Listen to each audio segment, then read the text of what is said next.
Bismillahirrahmanirrahim. Alhamdulillahirrahmanirrahim. Assalatu wassalamu ala asrofil anbiya wa mursalin Sayyidina wa maulana Muhammadin wa ala alihi wa sahbihi ajmain. Amma ba'du.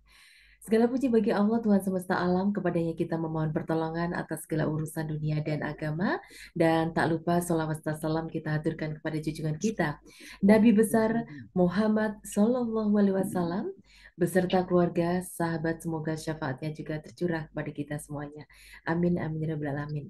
Kembali di Akademi Hikmah Kuliah Subuh, di mana pada hari ini adalah hari Rabu 21 Mei 2025 atau bertepatan dengan 13 Dzulqa'dah, di mana pada kesempatan hari ini nanti hingga jam 7 pagi kita berada di Akademi Hikmah Kuliah Subuh, di mana pada hari ini memasuki edisi ke-177 menuju satu abad kemerdekaan bangsa Indonesia, 9 Ramadan 1364 Hijriah, 9 Ramadan 1464 Hijriah, di mana mengambil tema dari masjid ke pasar, membangun ekosistem ekonomi umat. Baik, untuk kesempatan kali ini mari kita buka perjumpaan kita dengan membaca basmalah bersama-sama. Bismillahirrahmanirrahim. Bismillahirrahmanirrahim. Untuk selanjutnya kami haturkan atau kami persilahkan untuk tadarus virtual pada kesempatan hari ini, di mana pada kesempatan hari ini akan membacakan surat Az-Zumar 57 sampai ayat 57 sampai 75. Kami persilahkan kepada Bapak Bambang Rianto atau beserta santri, kami persilahkan.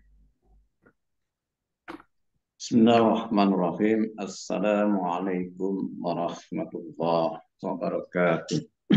Waalaikumsalam warahmatullahi wabarakatuh. A'udzu billahi minasy syaithanir rajim. Bismillahirrahmanirrahim.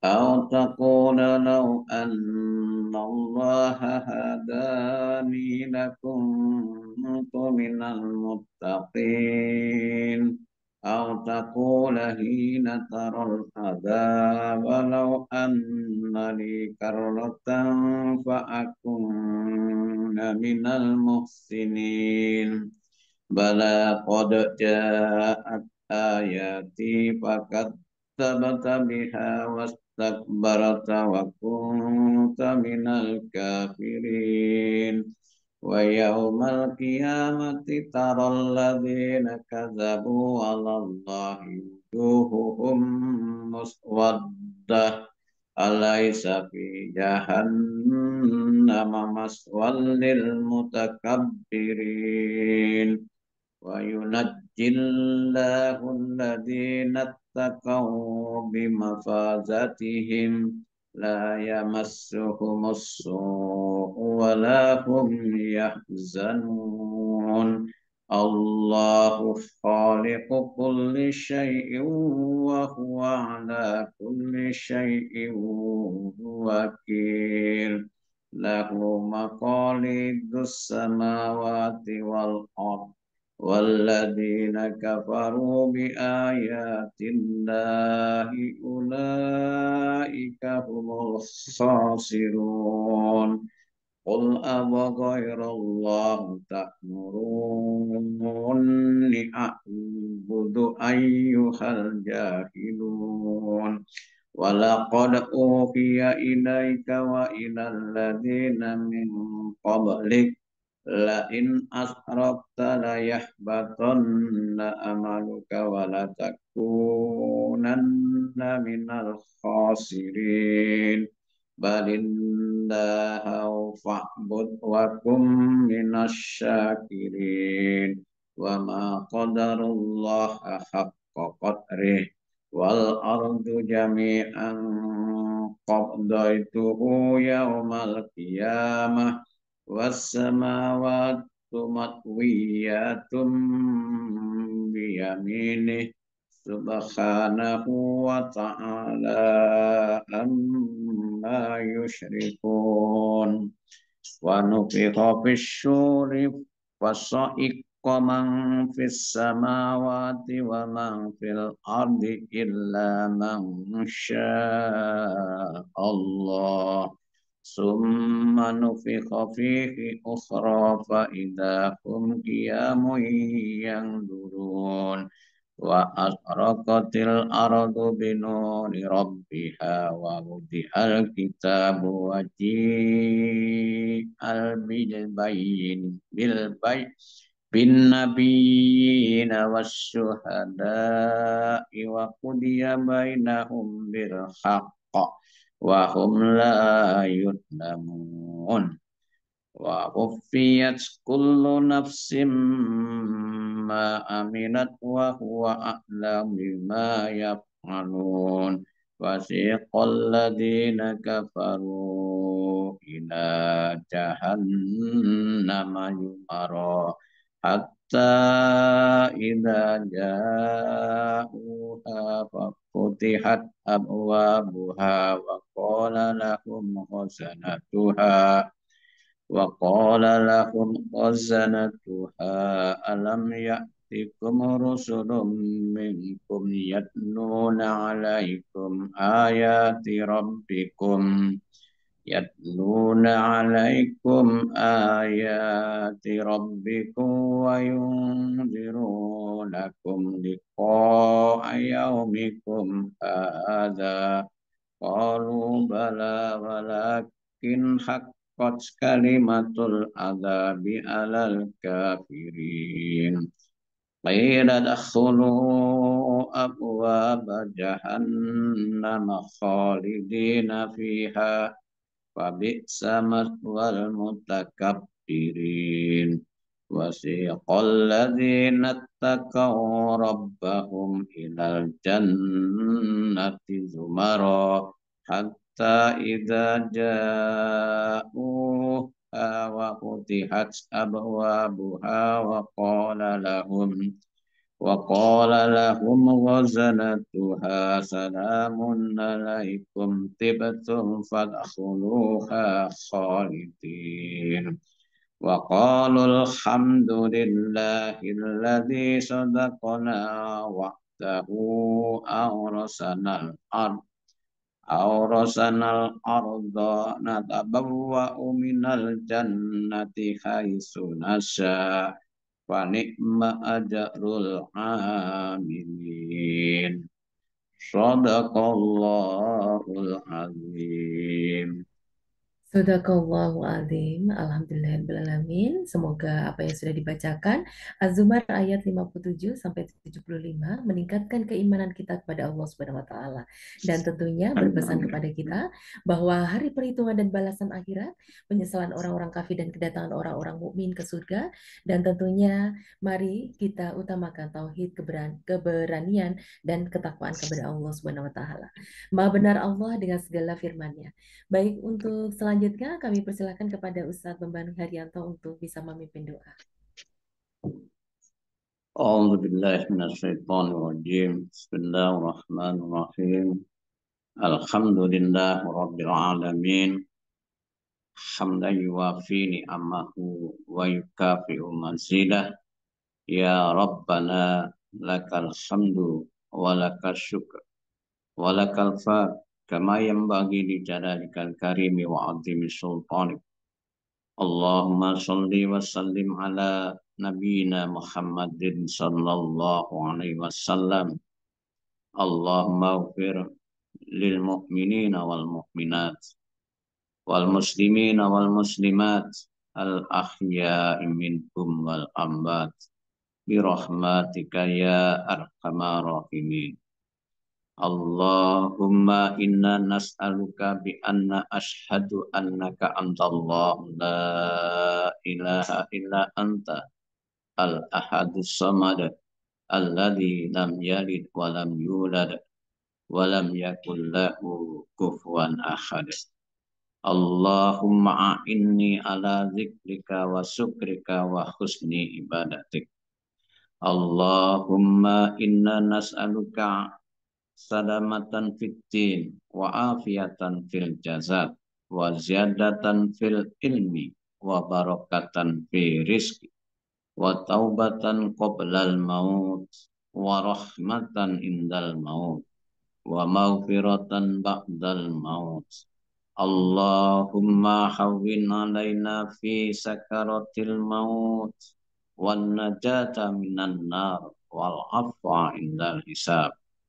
Rabbana zalamna anfusana wa illam taghfir lana wa tarhamna lanakunanna minal khasirin. Rabbana la tuzigh qulubana ba'da id hadaitana wa hab lana min ladunka rahmah innaka antal wahhab. Rabbana zalamna anfusana wa illam taghfir lana wa tarhamna lanakunanna minal khasirin. Rabbana ighfir lana wa liwalidina warhamhum kama rabbayana shighara. Rabbana hab lana min azwadina wa dzurriyyatina qurrata a'yun waj'alna lil muttaqina imama. Rabbi habli minasy sholihin. Rabbi auzi'ni an ashkura nikmataka allati an'amta alayya wa ala walidayya wa an a'mala sholihan tardah wa aslih li fi dzurriyyati inni tubtu ilaika wa inni minal muslimin. Rabbij'alni muqima sholati wa min dzurriyyati Rabbana wa taqabbal du'a. Rabbana 'alaika tawakkalna wa ilaika anabna wa ilaikal masir. Rabbana la taj'alna fitnatan lil ladzina kafaru waghfir lana Rabbana innaka antal azizul hakim. Rabbana ighfir lana wa li ikhwanina alladzina sabaquna bil iman wa la taj'al fi qulubina ghillan lil ladzina amanu. Rabbana innaka ra'ufur rahim. Rabbana la tu'akhidna in nasina aw akhtana. Rabbana wa la tahmil alaina isran kama hamaltahu 'alal ladzina min qablina. Rabbana wa la tuhammilna ma la taqata lana bih wa'fu anna waghfir lana warhamna anta maulana fansurna 'alal qaumil kafirin. Allahumma a'izzul Islam wal muslimin wa adilla syirka wal musyrikin wa dammir a'da'aka a'da'ad-din. Allahumma ansur ikhwanana al-muslimina fi Filistin. Allahumma anji ikhwanana al-muslimin wal mustad'afin wal mujahidina fi Filistin. Allahumma sabbit imanahum wa anzilis sakinata ala qulubihim wa wahhid sufufahum. Allahumma taqabbal minhumus suhada. Allahumma isfi minhumul marda wal jarha. Allahumma kun lahum wa la takun alaihim. Wa innahu la khawla lahum quwwata illa bik bi rahmatika ya arhamar rahimin. Rabbana atina min ladunka rahmah wa hayyi' lana min amrina rasyada. Rabbana atina fid dunya hasanah wa fil akhirati hasanah wa qina adzabannar. Rabbana taqabbal minna du'aana innaka antas samiul alim wa tub alaina innaka antat tawwabur rahim. Subhanaka rabbika rabbil izzati amma yasifun wa salamun alal mursalin walhamdulillahi rabbil alamin. Assalamualaikum warahmatullahi wabarakatuh. Waalaikumsalam warahmatullahi wabarakatuh.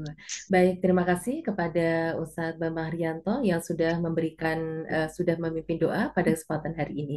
Semoga diijabahi oleh Allah Subhanahu wa taala.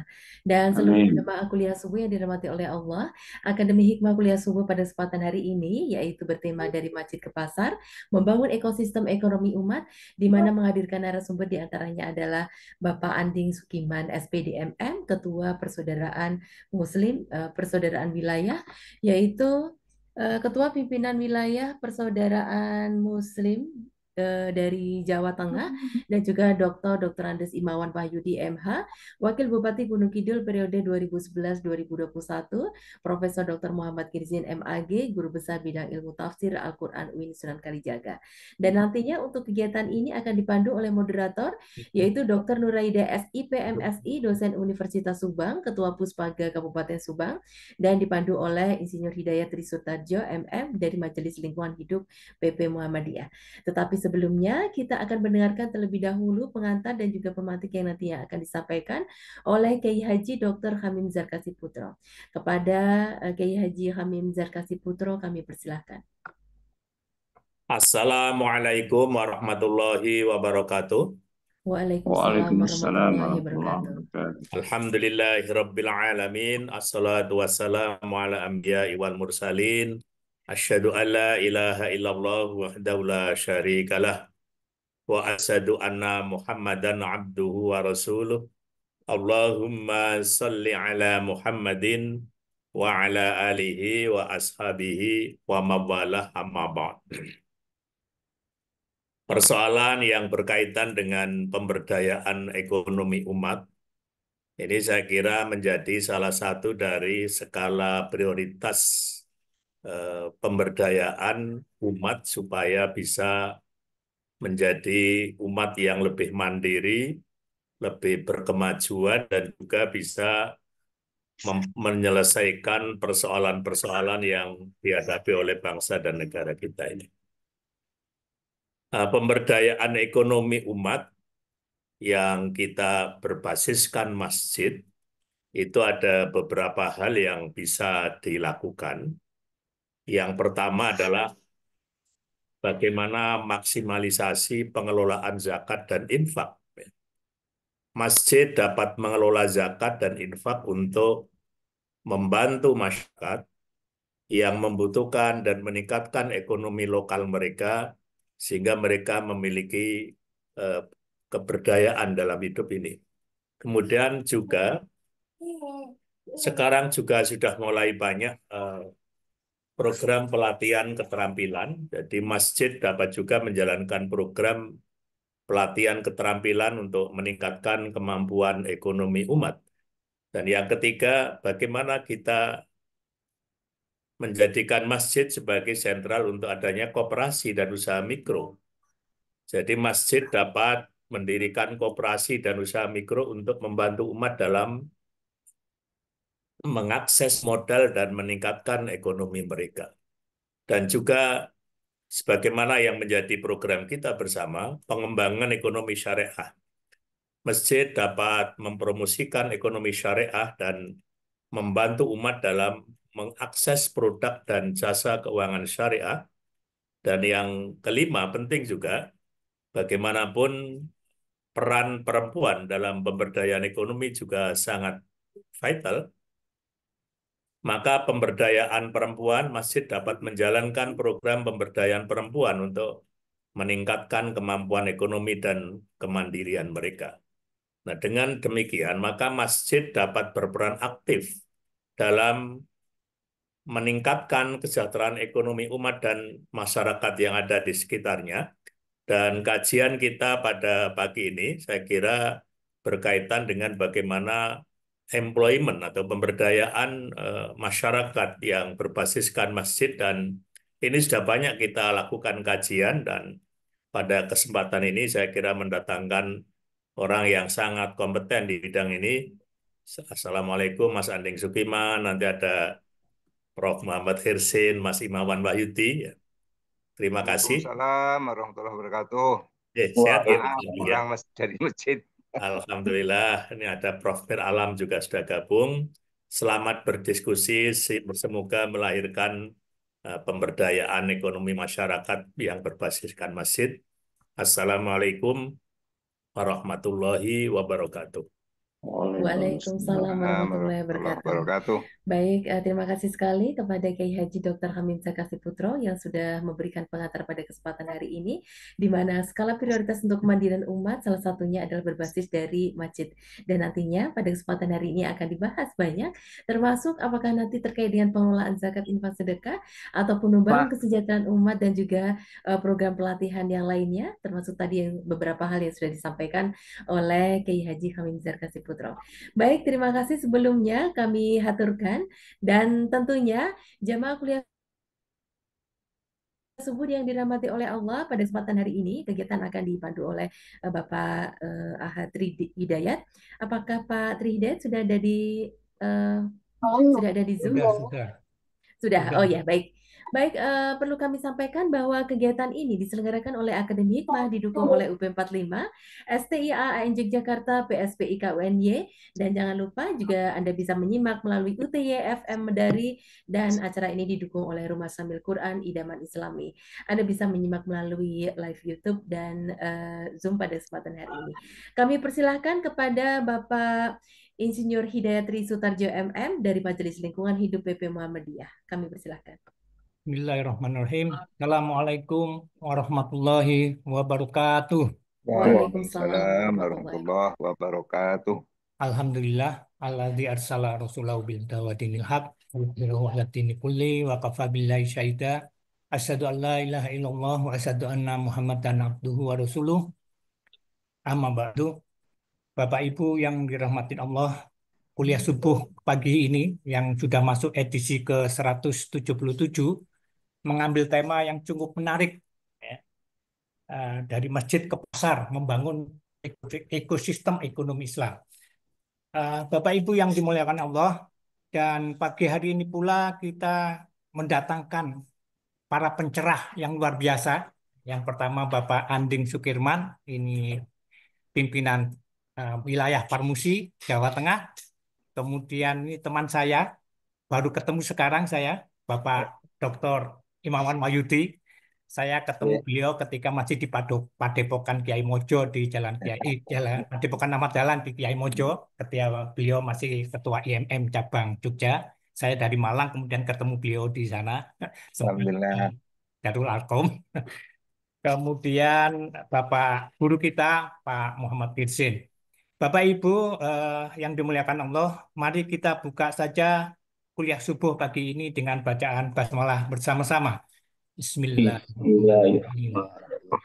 Kemudian untuk mengawalinya kita mendengarkan lagu Indonesia Raya. Amin, amin.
Terima kasih.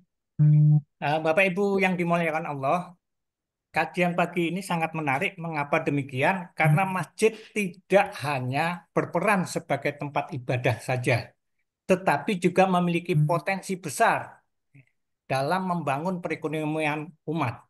Masjid dapat menjadi pusat kegiatan ekonomi, pengelolaan dana sosial, serta tempat untuk mengembangkan usaha dan keterampilan ekonomi. Nah, dalam sejarahnya, masjid adalah sebuah tempat yang dibangun Rasulullah SAW sebagai sarana penunjang dakwah. Ya. Pada saat itu, masjid sebagai pusat dan sentral dalam segala aspek dan fungsi kehidupan masyarakat di sekitarnya.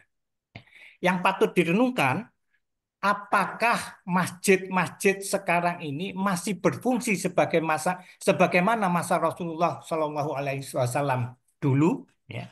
Masihkah dijadikan sebagai syiar Islam dan pengajaran doktrin-doktrin agama dan menyebarkan kasih sayang di antara sesama? Nah, sungguh sangat ironis jika masjid tidak berfungsi sebagai yang telah diteladankan Nabi Shallallahu Alaihi Wasallam.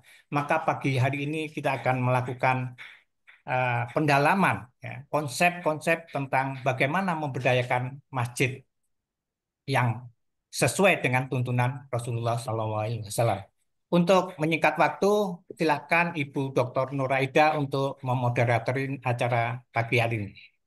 Ya, Itu terima disilakan. kasih Pak Ustadz Hidayatri untuk pengantarnya dan Assalamualaikum warahmatullahi wabarakatuh. Selamat pagi untuk semua para peserta Akademi Hikmah edisi yang ke-177.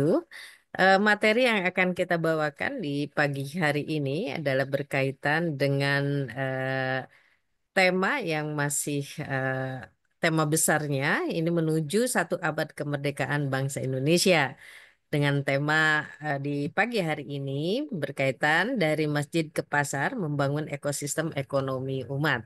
Seperti yang kita ketahui bahwa ekosistem itu adalah bagaimana kita memanfaatkan potensi baik yang bergerak, baik potensi yang biotik maupun abiotik itu terkait dengan ekosistem. Jadi pemanfaatan semua sumber daya yang ada. Nah, di pagi hari ini tentu kita akan menghadirkan narasumber yang luar biasa dan mungkin kompeten ini di bidangnya pastinya. Bapak Anding Sukirman selaku Ketua PW Permusi Jawa Tengah, kemudian Dr. Andes Imawan Wahyudi, MH selaku Wakil Bupati Gunung Kidul periode 2011-2021 dan juga Profesor Dr. Muhammad Sirjin MAG selaku Guru Besar Bidang Ilmu Tafsir Al-Quran UIN Sunan Kalijaga.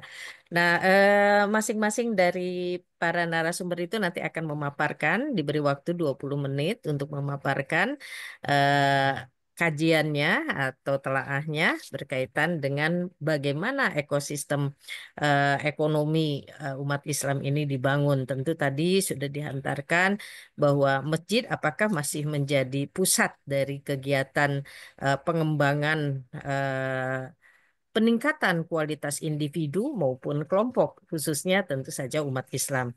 Nah, kalau kita bicara soal bagaimana mekanisme pendanaan, tentu kita bisa memanfaatkan, apakah mungkin bisa termanfaatkan Basnas misalnya kalau sekarang di tahun 2025 itu mencapai 41 triliun, padahal tentu saja potensinya ini mencapai 327 triliun dan ini luar biasa sekali gitu. Untuk bisa kita manfaatkan gitu. Nah, untuk atau tanpa mengurangi berbahasa basi panjang-panjang karena tadi sudah diantarkan oleh Pak Ustadz Hamim dan juga apa namanya tadi dihantarkan juga oleh Pak Tri, kita akan masuk ke sesi pemaparan pertama yaitu Bapak Anding Sukirman kepada Pak.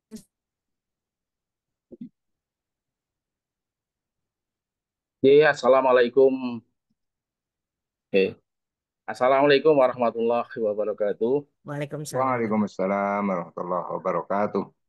Alhamdulillah wa syukurillah la haula wala quwata illa billah asyhadu alla ilaha illallah wa asyhadu anna Muhammadar Rasulullah la nabiyya ba'da amma ba'd. Yang saya hormati Ibu, Bapak dan saudara-saudara para senior, kita pada kesempatan yang berbahagia ini tentu kita akan mengucapkan syukur yang tiada henti kepada Allah karena atas nikmat iman Islam sempat dan sehat sehingga pada pagi hari ini kita dapat bersua dalam acara kajian akademik pada pagi hari ini. Saya merasa bersyukur bahwa pada pagi hari ini mendapatkan undangan untuk menjadi salah satu dari narasumber yang mohon maaf tentu saya jauh dari yang diharapkan, tetapi saya hanya ingin menyampaikan pengalaman-pengalaman. Tetapi Bapak Ibu, yang pertama ingin saya kenalkan dulu, nama saya Anding Sukiman tanpa R. Jadi Anding Sukiman, kebetulan sejak 5 tahun yang lampau, saya diamanati oleh kawan-kawan sebagai Ketua Persaudaraan Muslimin Indonesia Jawa Tengah atau disingkat Parmusi. Tentu Bapak Ibu yang usianya sudah di atas 50 tahun pasti mengenal Parmusi yang dilahirkan melalui Muktamar Muhammadiyah tahun 1968 yang pada waktu itu berdiri sebagai sebuah partai politik, tetapi karena situasi dan kondisi perpolitikan nasional sehingga Parmusi yang dulunya bergabung dengan P3 sekarang mengundurkan diri atau melepaskan diri dari kegiatan politik praktis, yaitu menjadi organisasi dakwah. Karena Parmusi merasa menjadi anak kandung dari Muhammadiyah, maka Parmusi menempatkan diri kegiatan ini bergerak di bidang pedesaan, utamanya adalah ingin membangun gerakan dakwah di Samadani. Satu gerakan yang jarang dilakukan oleh organisasi lain, yaitu adalah kegiatan dakwah di Samadani. Ini adalah satu kegiatan yang menempatkan desa sebagai objek pembangunan. Karena kita melihat bahwa secara nasional desa ini adalah posisi yang mayoritas dalam populasi dalam kesatuan wilayah, dan ini ditempati oleh mayoritas penduduk Indonesia termasuk di Jawa Tengah. Di Jawa Tengah ini lebih dari 60% masyarakatnya berada di pedesaan dan mereka ini adalah bekerja di sektor pertanian, peternakan, juga perikanan. Dan di Jawa Tengah kalau kita lihat, kalau kita baca dari data statistik, itu memiliki jumlah penduduk yang beragama Islam itu mencapai 98,37%, atau kalau kita lihat dari data juga secara kejiwaan mencapai 37.273.804 pada data statistik terakhir yang ada di pemerintah Jawa Tengah. Kemudian jumlah penduduk yang beragama Islam mencapai 37 juta ini memiliki masjid sebanyak 52.207 lebih, yang kalau kita hitung-hitung mestinya setiap masjid ini dihuni rata-rata 700.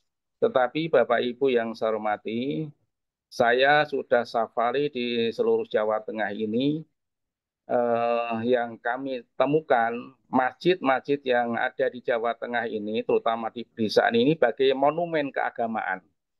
Masjidnya megah, dan itu berdiri di hampir semua wilayah dusun. Tapi kalau kita mengikuti sholat wajib 5 waktu di berbagai tempat ini, ternyata jamaahnya tidak akan lebih dari 10, Bapak Ibu. Bahkan banyak sekali masjid-masjid kita yang di desa-desa ini, yaitu sebagai monumen keagamaan, sehingga tidak pernah didengar yang namanya azan 5 waktu, jarang didengar. Bahkan saya pernah berkunjung satu wilayah, kecamatan, jumlah penduduknya ini mencapai 26.000 jiwa, setiap dusun ada masjid, tetapi ketika saya mau mencari tempat sholat Jumat saja, ini jarang saya ketemukan. Akhirnya setelah selesai sholat Jumat yang di ibu kota kecamatan, jumlah jamaahnya tidak lebih dari 100 orang. Setelah saya tanya-tanya, katanya satu wilayah kecamatan ini yang digunakan untuk sholat Jumat hanya 5 titik atau 5 masjid. Ini satu hal yang menyedihkan. Dalam satu perjalanan yang lain, kami, rombongan dari tim pengurus wilayah Jawa Tengah ini, suatu ketika hujan yang sangat deras, akhirnya kami mampir sebuah rumah makan, tiba-tiba terdengar azan. Kami kira itu azan maghrib, sehingga kami menjalankan ibadah sholat maghrib, dan ternyata ketika kami melihat jam baru menunjukkan angka 16.30. Artinya asarnya itu diundur sangat jauh. Sehingga karena kami tidak ikut melihat waktu, sehingga kami maghrib dan akhirnya kami harus maghrib kembali. Ini memberikan gambaran bahwa masjid-masjid kita di berbagai wilayah di Jawa Tengah ini banyak yang kosong. Setelah kami diskusi, kami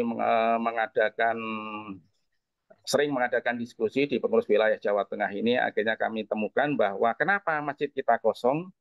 Karena masjid saat ini tidak lagi seperti yang di era Rasulullah yang tadi dipaparkan oleh Pak Bapak tadi, tapi masjid ini sekarang ini hanya digunakan sebagai tempat sholat berjamaah, kemudian juga berzikir. Masyarakat Islam di Jawa Tengah berpikir bahwa sholat tidak harus di masjid, tetapi di mana saja. Sehingga masjid makin lama makin kosong.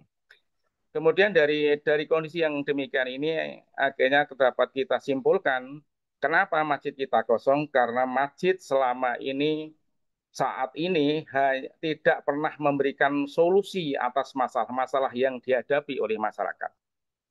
Sehingga masyarakat Jawa Tengah, masyarakat Islam Jawa Tengah, pilih mencari jalan keluar di luar masjid untuk mencukupi atau menyelesaikan masalah-masalah yang dihadapi. Sedangkan masjid, sekali lagi ini hanya monumen. Banyak yang kami temui juga di banyak masjid ini, terdapat papan nama bahwa kas masjid ada yang mencapai 200 juta, ada yang mencapai 300 juta, dan setidak-tidaknya kas masjid yang tertulis di papan nama atau papan pengumuman masjid ini lebih dari 3 juta rupiah. Tapi yang dari masalah ketika kami tanya-tanya ke berbagai takmir masjid, bahwa ternyata kas masjid yang didapatkan dari infak sholat Jumat dan lain-lain itu lebih banyak disimpan di lembaga keuangan yang ada di negara kita ini. Sehingga pernah terjadi di wilayah kami, masjid kasnya mencapai 50 juta. Kemudian daerah sekitarnya kumuh. Kemudian tidak begitu lama, ternyata ada seorang ibu rumah tangga yang bunuh diri. Setelah kami tanya-tanya ke berbagai pihak, ternyata latar belakang dari bunuh diri ini disebabkan oleh dalam istilah kami, dalam istilah masyarakat kami adalah bank plecit atau pinjaman yang itu setiap hari harus membayar itu, sehingga tidak mampu membayar, akhirnya dia harus mengakhiri hidupnya dengan bunuh diri. Ini menyedihkan Bapak Ibu kalau kita lihat kondisi-kondisi sekarang ini, dan jamaah masjid yang tinggal sedikit ini usianya rata-rata di atas 50, sehingga saya tidak bisa membayangkan lagi kalau ini tidak ada revolusi di dalam gerakan dakwah, mungkin 15 tahun atau 20 tahun yang akan datang, masjid-masjid kita ini yang ada di desa-desa ini makin kosong. Apa yang kami lakukan? Melihat kondisi yang demikian ini, Parmusi Jawa Tengah setelah mengadakan diskusi yang terakhir, kita adakan workshop tahun 2021, akhirnya kami membuat satu langkah kebijakan bahwa dalam rangka membangun gerakan dakwah di Samadan ini, kita harus mengurus sektor pertanian mulai dari hulu sampai dengan hilir. Dan itu harus berbasis masjid. Jadi dalam istilah yang lain kami ingin membangun ekonomi jamaah masjid atau membangun ekonomi berbasis masjid khususnya dari sektor pertanian. Di sektor dalam rangka gerakan ini, membangun langkah-langkah ini tentu kami tidak akan bisa, mohon maaf saya sendiri tidak paham tentang pertanian, tetapi alhamdulillah di antara kami ada para guru besar. Yang pertama ada Ibu Profesor Dr. Insinyur Indah Prihartini. Beliau ini adalah guru besar dari Fakultas Pertanian dan Peternakan Universitas Muhammadiyah Malang. Kemudian ada Bapak Profesor Dr. Muhammad Nur. Beliau adalah guru besar ilmu fisika Undip. Kemudian ada Bapak Profesor Dr. Toto Agung Dwi Haryanto. Beliau ini adalah guru besar Fakultas Pertanian Unsud di Purwokerto. Kemudian juga ada rekan-rekan yang lain seperti Pak Dr. Haryono. Beliau adalah karyawan Lembaga Penerbangan Antariksa Nasional. Kemudian juga ada rekan-rekan yang lain pula. Dari itu kami akhirnya membangun sektor hulu dengan teknologi, dengan ketersediaan sarana produksi pertanian, dengan teknologi drone, kemudian teknologi pupuk dan lain-lain. Kemudian di samping itu Bapak Ibu, di sektor hilir kami melihat bahwa sesungguhnya keuntungan pertanian ini bukan di hulunya, tapi justru di sektor hilir, penanganan pasca panen. Dan kita lihat bahwa karena kita tidak mampu menangani pasca panen, maka akhirnya pangan kita umat Islam ini dikelola oleh pihak lain, oleh orang-orang yang tidak pernah mengerti tentang Islam, bahkan mereka adalah kapitalis sekuler. Dan oleh karena itu, dari sini kami kerjasama dengan rekan-rekan aktivis yang berada, yang mempunyai kemampuan di situ. Akhirnya ada satu rekan yang dimulai dari titik nol pada tahun 2021. Setelah 4 tahun bergerak, alhamdulillah sekarang ini mampu atau mempunyai mesin giling padi dengan kapasitas 3.000 ton, kemudian juga 1 bulan 3.000 ton per bulan maksud saya.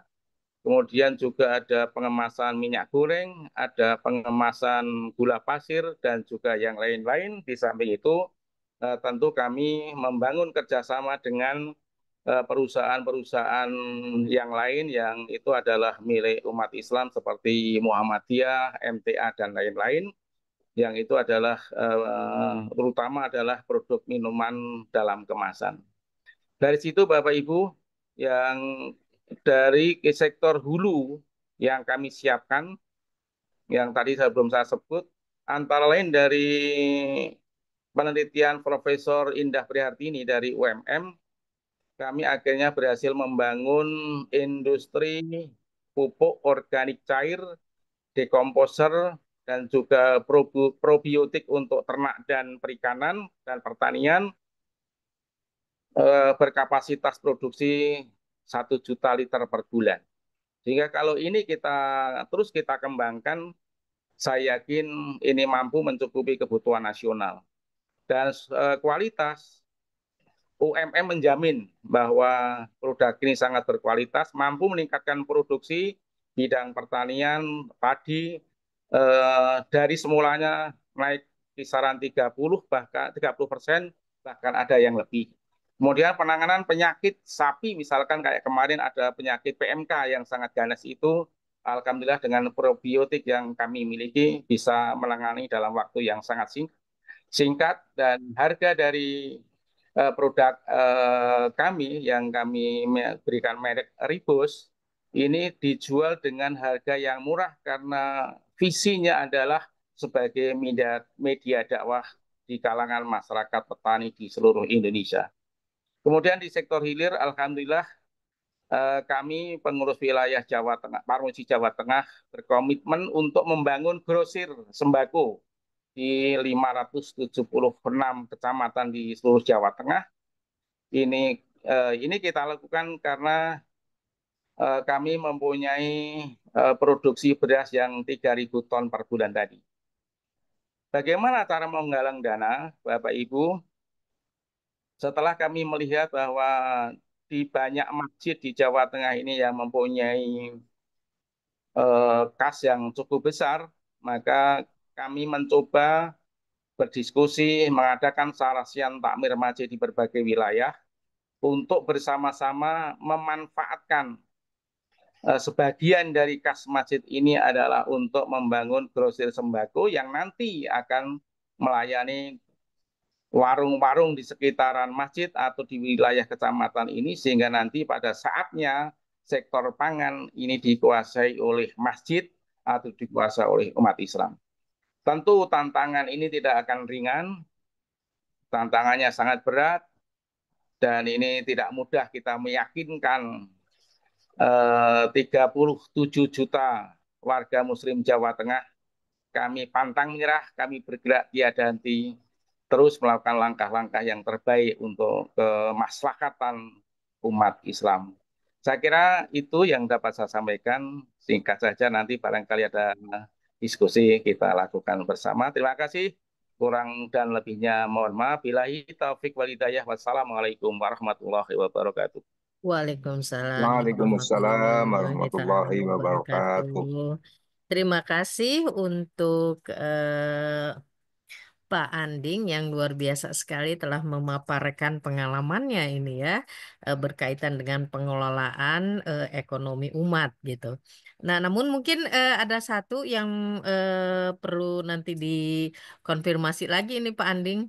Kira-kira cash flow-nya kalau sekarang perputaran uangnya udah berapa gitu. Mungkin ini juga akan menjadi spirit untuk oh iya ya, kalau begitu berarti kan ada kemungkinan kerjasama dan lain sebagainya. Ini kaitannya dengan pengembangan ekonomi umat gitu. Nah, selanjutnya mungkin kita akan hadirkan pembicara berikutnya, yaitu Bapak Dr. Nandes Imawan Wahyudi MH. Eh, kepada Pak Wahyudi, Pak Imawan dipersilahkan. 20 menit waktunya, Assalamualaikum. Pak. Oke. Assalamualaikum warahmatullahi wabarakatuh.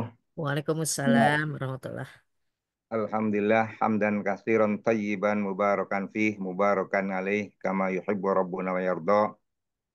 Asyhadu an la ilaha illallah wahdahu la syarikalah wa asyhadu anna Muhammadan abduhu wa rasuluh. Allahumma fassalli wa sallim ala hadan nabiyil karim Muhammadin wa ala alihi wa sahbihi ajma'in. Wa ba'd. Yang terhormat Profesor Dr. Muhammad Hizin, sesepuh dari Akademi Hikmah. Yang terhormat saudara saya Pak Hamim Zarkasi Putro, ini pegiat yang selalu giat ya, tidak pernah tidak giat. Dan teman saya juga Pak Samsudin, serta Bapak Anding Sukiman sebagai narasumber yang menurut saya sudah memenuhi apa yang diharapkan dalam forum ini, serta Bapak Ibu sekalian yang saya hormati.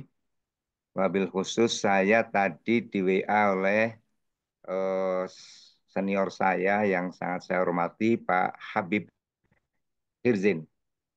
Ya, tentu kakaknya Pak Profesor Muhammad Hirzin. Nampaknya beliau mencermati juga. Saya juga kurang lebih seperti Pak Anding, tapi bedanya Pak Anding sudah langsung praktik, saya hanya merasakan sesuatu yang perlu untuk kita perbaiki di dalam cara kita mendakwahkan Islam. Kalau Pak Kunto Wijoyo almarhum pernah menyampaikan apa yang disebut oleh beliau dengan teori dakwah fungsional, yaitu dakwah yang relevan dengan umat yang ada. Kalau dengan pedagang ya bicaralah perdagangan.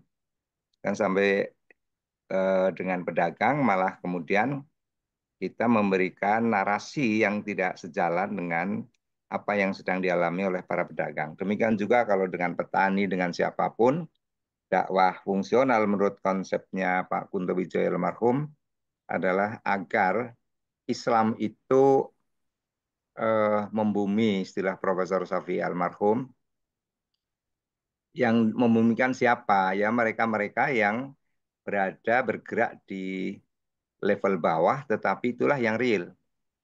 Di Islam membumi dalam pertanian, Islam membumi dalam perdagangan, Islam membumi dalam politik gitu. Walaupun Parmusi tidak jadi politik lagi. Dan semuanya itu adalah satu bagian untuk mengingatkan kita bahwa menurut hemat saya ada kekurangseimbangan atau lebih agak ekspresif itu ketidakseimbangan antara ajaran Islam yang lengkap ya, yang sempurna dalam penjabarannya, terutama dalam pengajian-pengajian rutin. Rata-rata membicarakan tentang nilai-nilai yang kemudian nilai itu sesungguhnya modal awal dari kita melaksanakan apa yang seharusnya dilaksanakan di dalam kehidupan sehari-hari. Umpamanya tentang sifat Nabi, sidik, tabligh, amanah, fatonah, sampai pada amanah itu kaitannya dengan perdagangan, kan bagaimana orang berdagang itu dengan jujur dan sebagainya. Saya masih ingat Pak R. almarhum, Pak R. Fahrudin almarhum, soal keluhan orang bahwa di Jogja ternyata banyak timbangan yang tidak sesuai. 1 kilo isinya cuma 9 on. Itu masih saya ingat terus secara bagaimana kenyataannya masyarakat Muslim dalam kaitan dengan perdagangan yang tidak amanah itu juga menimbulkan ketidakpercayaan. Dan hal lain yang mungkin menambahkan spirit, visi dalam membumikan dunia yang kemudian kita sebut sebagai pasar, Imam Al-Ghazali juga mengingatkan bahwa dakwah itu bukan hanya di tempat-tempat yang penuh dengan siraman nilai-nilai keislaman ya, tetapi juga di pasar-pasar, bahkan di tempat-tempat hiburan yang semestinya juga harus diingatkan pada nilai-nilai akhlakul karimah. Tapi tentu jarang ya kita melihat orang-orang yang kemudian secara sengaja umpamanya ada mudai yang mau terjun ke dunia gelap itu. Ya tentu tidak perlu dilihat dalam konteks negatif, tapi tentu juga keberhasilannya di dalam mendekatkan dunia dengan dunia malam yang gelap itu kepada nilai-nilai Islam. Demikian juga dalam kaitan dengan perdagangan, bahwa ketidakseimbangan atau kekurangseimbangan edukasi terhadap umat Islam tentang masjid dan pasar, ini seperti yang sekarang kita rasakan. Nilai-nilai apapun yang bisa kita usung, apakah dalam hukum tata negara yang kita sebut dengan konstitusi, apakah dalam konsep-konsep yang lebih membumi tentang ekonomi, namanya ada undang-undang cipta kerja yang isinya banyak sekali yang sangat merugikan masyarakat, tapi tidak pernah kita bicarakan secara mendalam dan hanya bagian-bagian tertentu yang kemudian memprotes karena wilayah hidupnya itu dicemari oleh undang-undang yang sangat tidak baik itu. Umpamanya kaum buruh itu sudah berkali-kali demo dan akhirnya kemudian Pak Prabowo menyetujui untuk bukan Pak Prabowo, Pak MK ya, MK itu sudah memutuskan agar hal-hal yang berkait dengan kaum buruh itu yang ada dalam undang-undang cipta kerja itu dihapus ya. Lalu hal-hal yang mungkin penting untuk kita cermati adalah bahwa apapun nilai yang diusung, sehebat apapun ternyata sekarang itu hanya satu jentikan jari dari oligarki itu sudah selesai semuanya. Pemilu dengan konsep hebatnya luar biasa, undang-undangnya luar biasa, anggarannya 71 triliun, hasilnya walau alam. Saya tidak akan mengatakan curang ya, tapi walau alam lah, untuk mengatakan jujur itu ya walau alam lah. Tidak jujur ya walau alam. Artinya ada keraguan kita terhadap bagaimana pemilu itu dijalankan, karena kemudian Kita kurang menebar nilai-nilai Islam secara seharusnya di dalam nilai-nilai kehidupan sehari-hari. Itu contoh bahwa yang paling sering saya sampaikan adalah ada ketidakseimbangan nilai-nilai Islam yang diedukasikan kepada masyarakat dalam konteks politik, kemudian ekonomi, kemudian budaya, dan sebagainya. Tapi yang paling menonjol adalah politik dan ekonomi.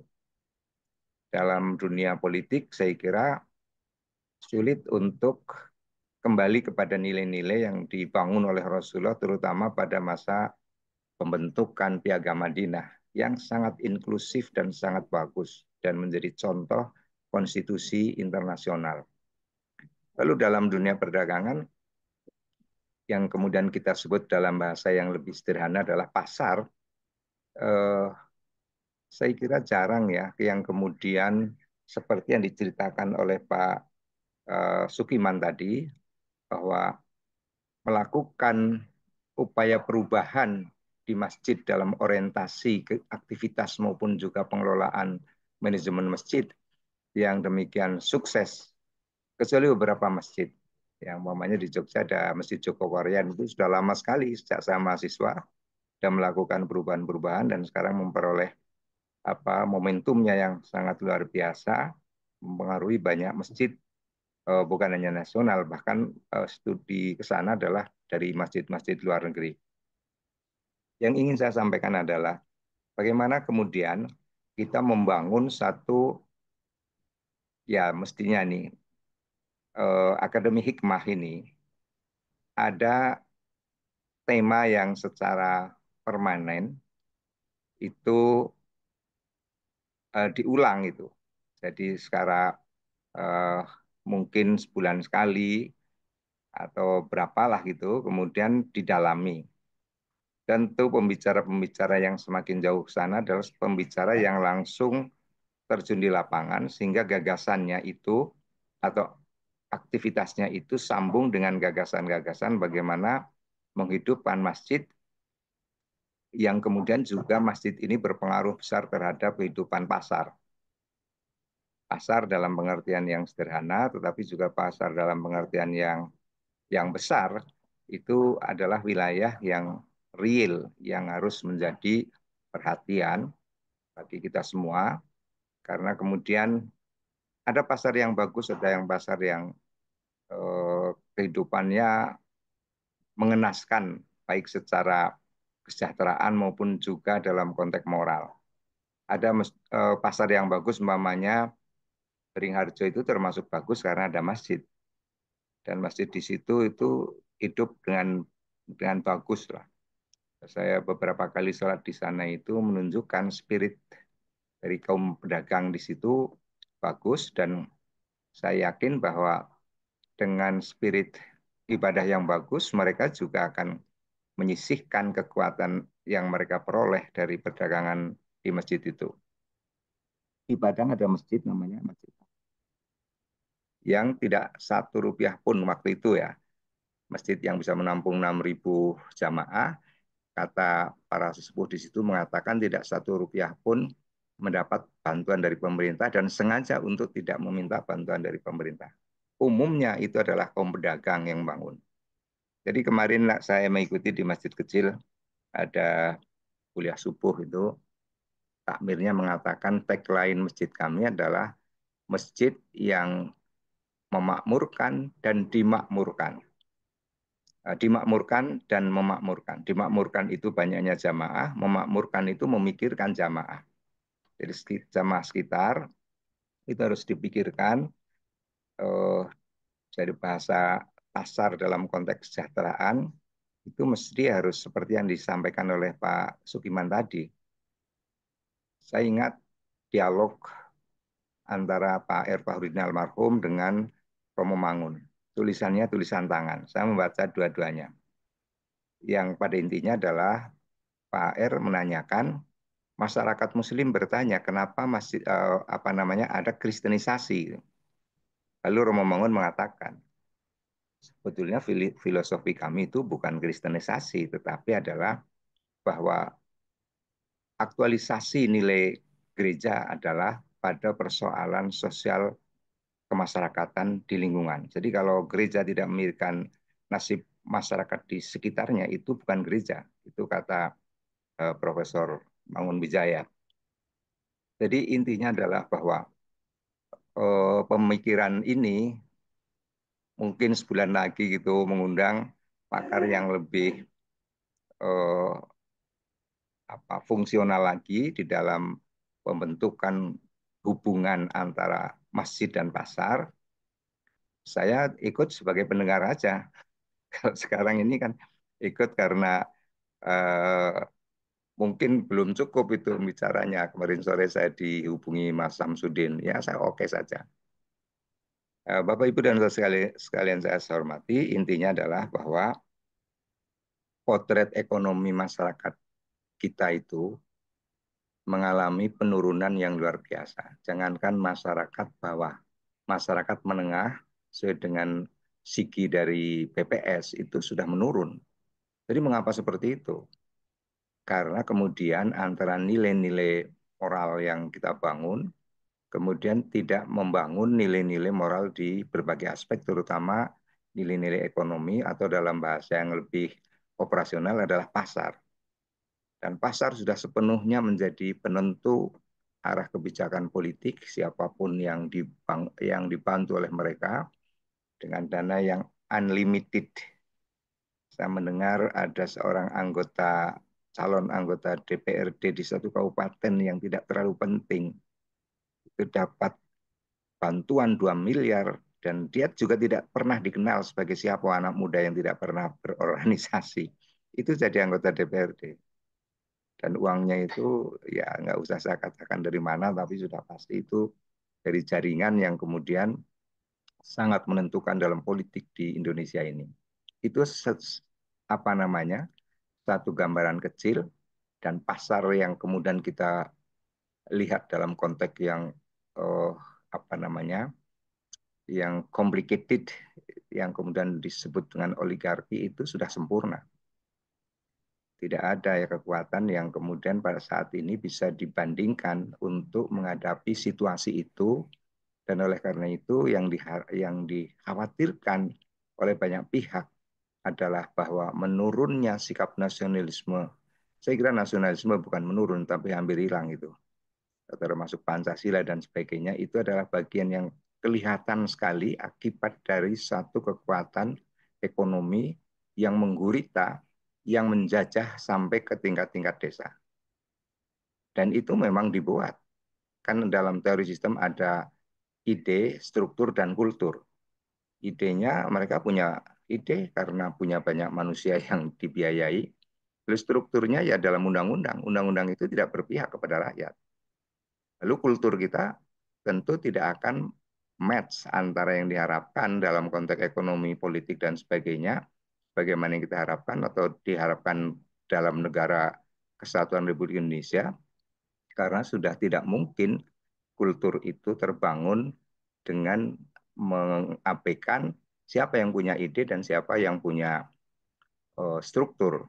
Struktur itu bentuk yang paling mewujud adalah undang-undang. Nah, oleh karena itu, menurut hemat saya,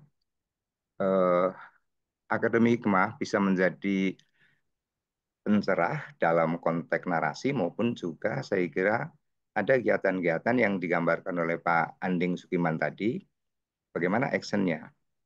Kecil-kecil saja, sebab kalau berpikir besar ya beratlah sekarang. Tapi tanpa action yang dilakukan ya, dengan action kecil apapun dilakukan, itu paling tidak mengurangi atau menjaga umat yang menjadi tanggung jawab kita di dalam menyejahterakan mereka baik di masjid maupun di luar masjid, atau dalam bahasa ini adalah di pasar. Bapak, Ibu, dan saudara sekalian, saya kira ini sekedar untuk menambahkan betapa pentingnya sesungguhnya disebut pasar. Dalam bahasa bukunya Pak Dr. Ahmad Ibrahim Asy-Syarif, kondisi ekonomi Madinah pada masa awal, ternyata kegiatan pertanian, kemudian kegiatan perdagangan, peternakan, berburu, bahkan itu kemudian ada perdagangan yang kemudian disebut perdagangan internal dan perdagangan eksternal, termasuk dalamnya ada industri persenjataan. Jadi artinya pasar itu juga harus dipikir dalam konteks yang complicated tadi, yang canggih, yang luas, dalam pengertian kebutuhan kita seluruhnya. Nah, narasi maupun juga aktualisasi nilai di dalam kegiatan itu harus diseimbangkan. Bukan berarti nilai-nilai apa namanya khutbah maupun kultum itu tidak penting, tetap saja penting dan baik. Tetapi dengan perhatian yang terlalu kecil pada persoalan pasar ini akan menjadikan ketidakseimbangan sosial masyarakat kita, dan itu menjadi musibah bagi kehidupan umat beragama dalam konteks sosial. Saya kira itu yang bisa saya sampaikan. Mohon maaf karena keterbatasan pengetahuan saya tentang pasar. Saya bukan orang pasar gitu. Dulu rumahnya dekat pasar gitu. Ya, kalau ada salah kurangnya mohon maaf. Assalamualaikum warahmatullahi wabarakatuh. Waalaikumsalam warahmatullahi taala wabarakatuh. Terima kasih ini Pak Imawan atas penjelasannya, melengkapi tadi penjelasan dari Pak Anding dalam perspektif yang berbeda, bahwa ini berbicara soal persoalan yang nyata di depan kita setelah terjadi ketidakseimbangan. Dan ini dipicu oleh adanya ketidakseimbangan dalam hal konteks edukasi dan juga bagaimana kekurangan untuk pemberian nilai-nilai yang Islami dalam kehidupan sehari-hari, baik itu dalam konteks politik, ekonomi maupun budaya. Nah, ini mungkin terkait dengan hal tadi kita akan lengkapi lagi, lebih mencerahkan. Kita akan hadirkan Profesor Muhammad Zirzin. Kepada Profesor dipersilahkan. Waktunya 20 menit. Assalamualaikum warahmatullahi wabarakatuh. Waalaikumsalam. Waalaikumsalam warahmatullahi wabarakatuh. Alhamdulillahirabbil alamin. Assalatu wassalamu ala asyrafil mursalin wa ala alihi wa sahbihi ajma'in. Amma ba'du. Qala ta'ala fil Qur'anil Karim, a'udzu billahi minasyaitonir rajim. Bismillahirrahmanirrahim. Ya ayyuhalladzina amanu idza nudiya lis-salati min yaumil jumu'ati fas'au ila dzikrillahi wa dzarul bai'. Dzalikum khairul lakum in kuntum ta'lamun. Fa idza qudiyatis sholatu fantashiru fil ardi wabtaghu min fadlillah wa dzkurullaha katsiran la'allakum tuflihun. Wa idza ra'aw tijaratan aw lahwan faddu ilaiha wa tarakuka qa'ima qul ma 'indallahi khairun minal lahwi wa minat tijarah wallahu khairur raziqin. Shadaqallahu adzim. Yang terhormat Ustadz Imawan Mahyiti, Ustadz Anding Sukiman, Ibu Dr. Nuraida, Ustadz Dr. Hamim Zarkasi, Ustadz Syamsuddin, Ustadz Hidayatri, dan Zumiat Jamaah Kuliah Subuh rahimakumullah. Alhamdulillah kita masih bisa bersilaturahmi di majelis kuliah subuh ini. Yang pertama, saya mendukung sepenuhnya ide, gagasan, usulan, inspirasi dari Ustadz Imawan Mahyiti tadi, bahwa tema semacam ini dan yang lain-lain itu mudah-mudahan bisa ya dikupas tuntas ya, dan juga oleh para pakarnya. Mungkin pakar itu juga teoretisi dan juga praktisi, sehingga gagasan ya mengenai menggerakkan ekonomi umat gitu ya, dari masjid ke pasar itu bisa menjadi kenyataan. Itu ini pesan utamanya kepada Pak Samsudin, penjaga gawang. Ini saya amat sangat setuju. Baik, tadi saya awali dengan mengutip ayat-ayat Al-Quran dari surat Al-Jumu'ah ayat 9 sampai dengan 11. Menurut saya ini salah satu ayat yang mengandung pesan ya untuk menggerakkan ekonomi itu tadi secara seimbang ya tadi seperti disampaikan oleh Ustaz Imawan Wahyudi tadi ya. Hei orang-orang yang beriman, bila sudah diseru menunaikan sholat Jumat, segeralah mengingat Allah dan tinggalkanlah jual beli. Bila sholat sudah usai, berbentarlah kamu di muka bumi dan carilah karunia Allah. Dan ingatlah kepada Allah sebanyak-banyaknya. Poin yang ketiga pada akhir ayat 11 itu, ini pengalaman konkret Kanjeng Nabi Shallallahu Alaihi Wasallam. Nabi sedang berkhutbah, lalu ada perdagangan, lah mereka menyerbu, ya meninggalkan Nabi sendirian. Ya. Lalu Nabi mendapat pesan dari Allah Subhanahu Wa Taala, apa yang ada karunia pada Allah lebih baik daripada permainan dan perdagangan. Dan Allah memberi rezeki untuk segala keperluan. Saya melihat dalam praktek, dalam kehidupan sosial, ya sosiologi masyarakat kita, dan mungkin juga harus kita sebut, ini tentu fenomenanya atau faktanya itu jauh hari sebelum berdiri NKRI. Sebelum Republik ini berdiri, fakta itu ada. Apa fakta kerasnya? Pusat kegiatan masyarakat. Dalam konteks Jogja itu ada keraton, ada masjid, ada pasar. Ya, tadi menarik ya Ustaz Imam Mewawan menyebutkan pasar Mberingharjo. Ya. Dan uniknya lagi ya di samping pasar Mberingharjo itu ada masjid ya. Mengapa? Ya kalau ke masjid gede itu katon gitu.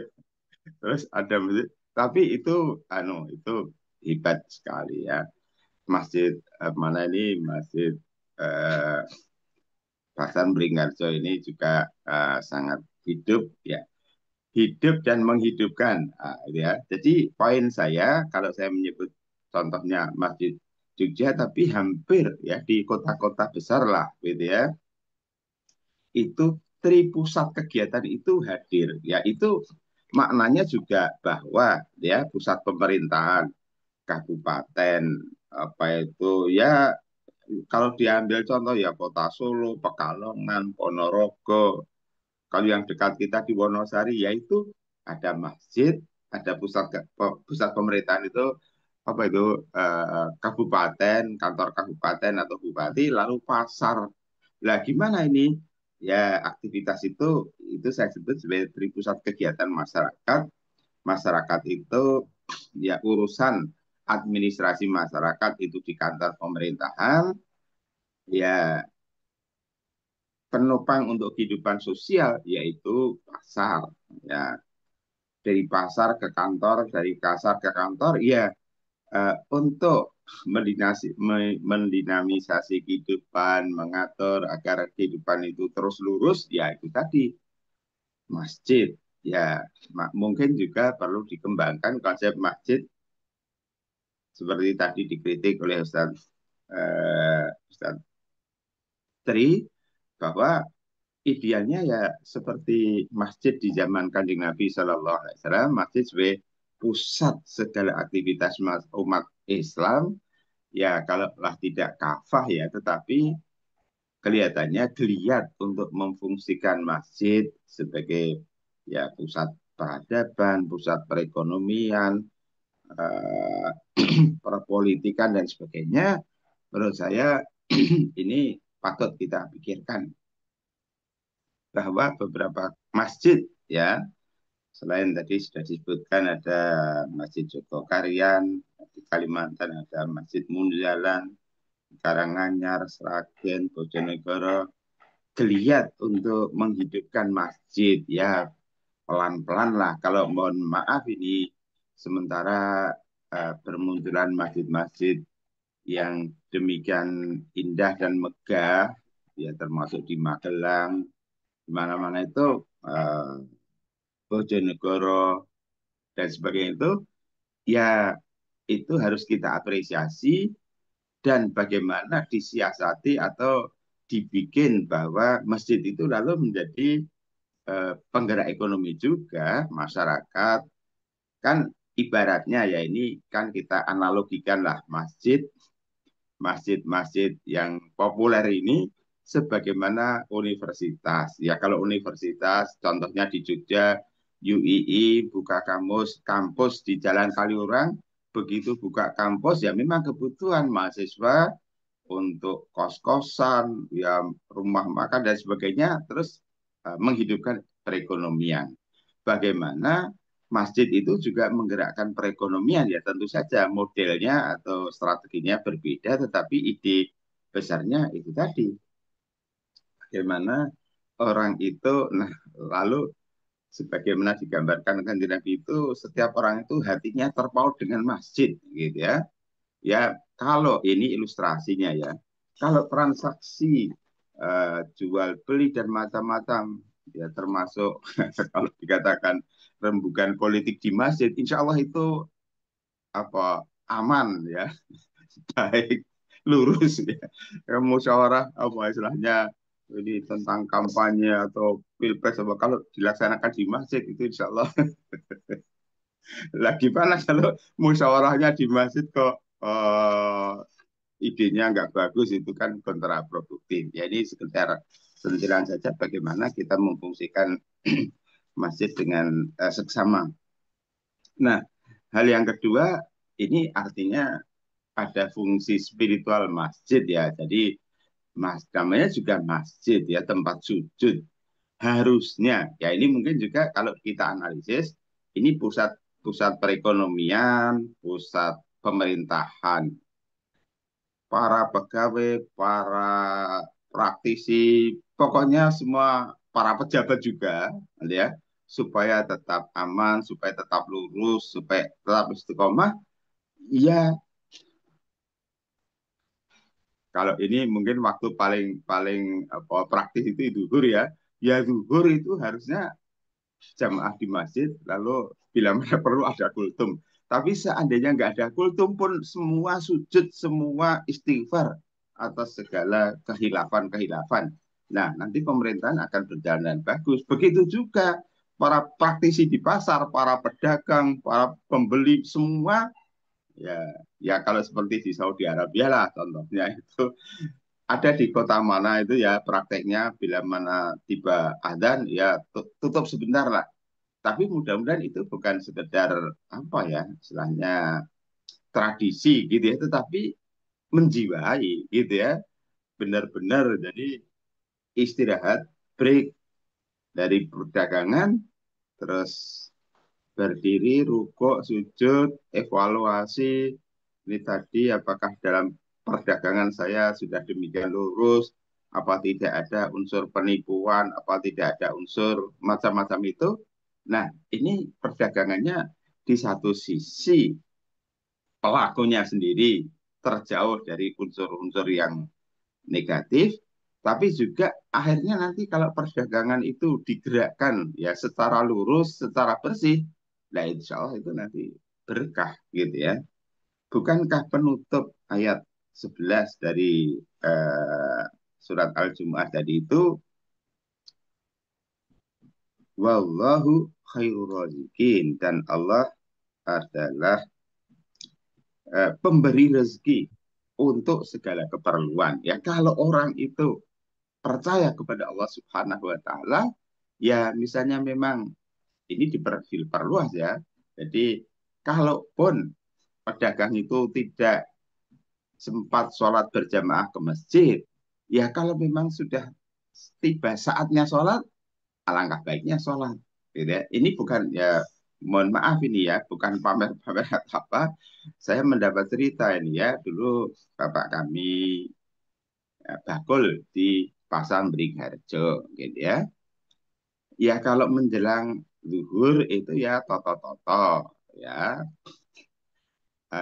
lapaknya itu ya dititipkan saja kepada tetangganya. Nah, tiba-tiba ada orang yang mau belanja, dia, Pak mau belanja ini ada ini, nyuwun sewu, mohon kula badhe guguran rumiyin.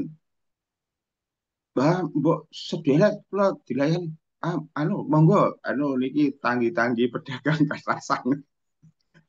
Lah, nyuwun sewu ini apa ini termasuk gibah atau apa? Tapi ekspresinya begini. Oh, Bapak ini gaya sekali lah mau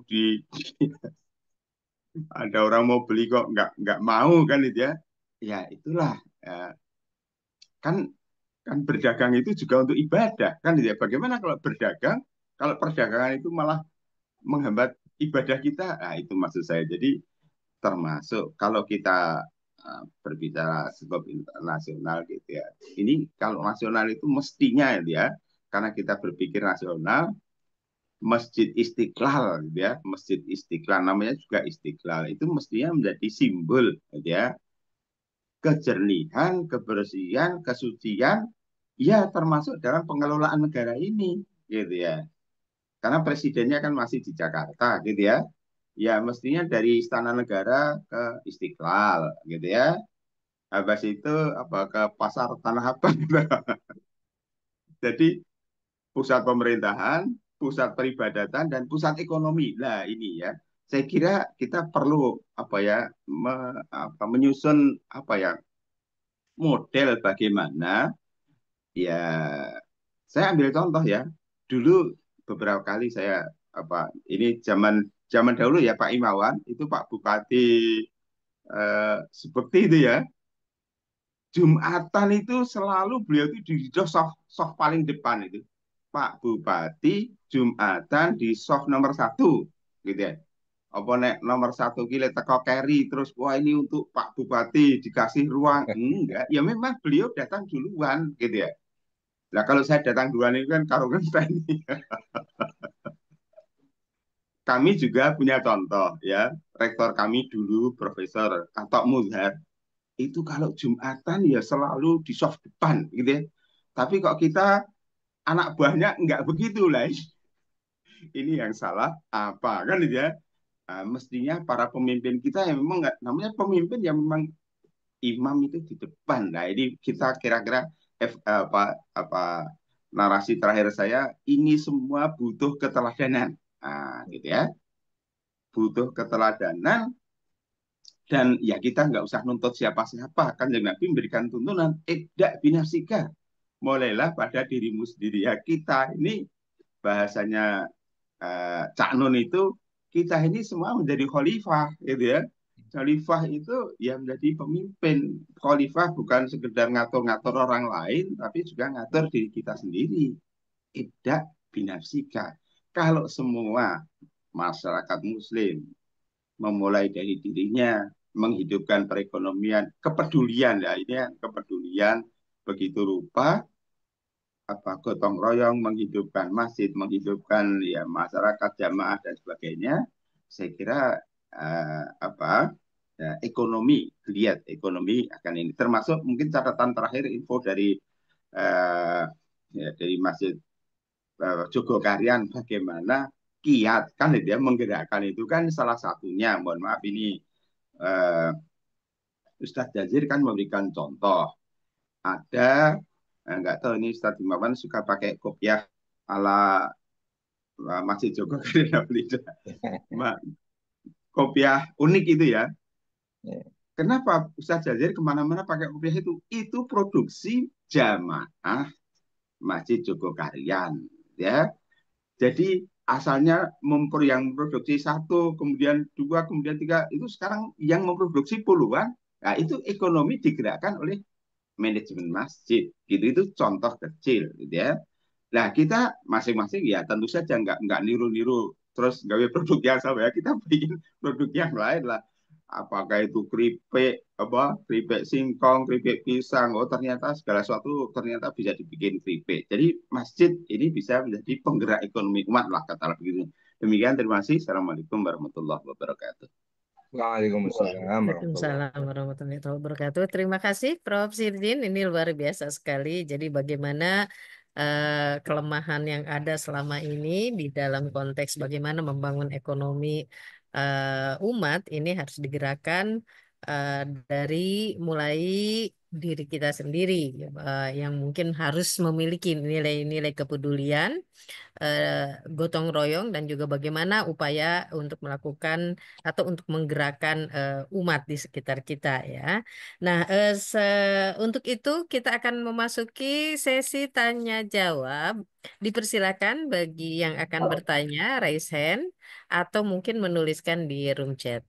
Terlebih dahulu mungkin yang raise hand dulu, silahkan. Di sini ada Pro Bedu biasanya suka bertanya.